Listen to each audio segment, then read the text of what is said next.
गोंदिया जिल्ह्याच्या आमगाव पोलिसांनी गोरठा गावातील शेतशिवारात कारवाई करत मोठ्या प्रमाणात अवैध देशी दारू जप्त केली आहे। पोलिसांनी 36 पेट्या देशी दारू जप्त केल्या असून त्याची अंदाजे बाजारभावातील किंमत 1,35,760 रुपये इतकी आहे। ही कारवाई गुप्त माहितीच्या आधारे करण्यात आली। गोरठा गावातील एका निर्जन शेतशिवारात दारू साठवून ठेवण्यात आली होती।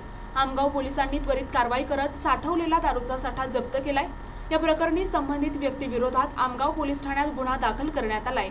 जप्त करण्यात आलेला सर्व दारूचा मुद्देमाल पोलीस ठाण्यात जमा करण्यात आला असून या प्रकरणाचा पुढील तपास आमगाव पोलिसांकडून सुरू आहे। अवैध दारू विक्री आणि साठवणूक रोखण्यासाठी आमगाव पोलिसांकडून ही कारवाई महत्त्वाची मानली जाते। मला सांगा सर, गोरठा इथं दारू बाबत कारवाई केल्याबद्दल सविस्तर माहिती द्या। पोलीस स्टेशन आमगाव येथे गोपनीय माहिती प्राप्त झाली की गोरठा येथे अवैधरित्या दारूचा साठा करून ठेवलेला आहे। त्या माहितीवरून पोलीस पथकाने तिथे जाऊन रेड केली असता गोरठ्यामध्ये 36 पेटी देशी दारूच्या मिळून आल्या, ज्याची किंमत 1,37,760 रुपये आहे। प्रकरणात पोलीस स्टेशनला गुन्हा दाखल झालेला आहे। पुढील तपास आमगाव पोलीस करत आहेत। प्रतिनिधी राधा किसन जुटे, NTV न्यूज मराठी, गोंदिया।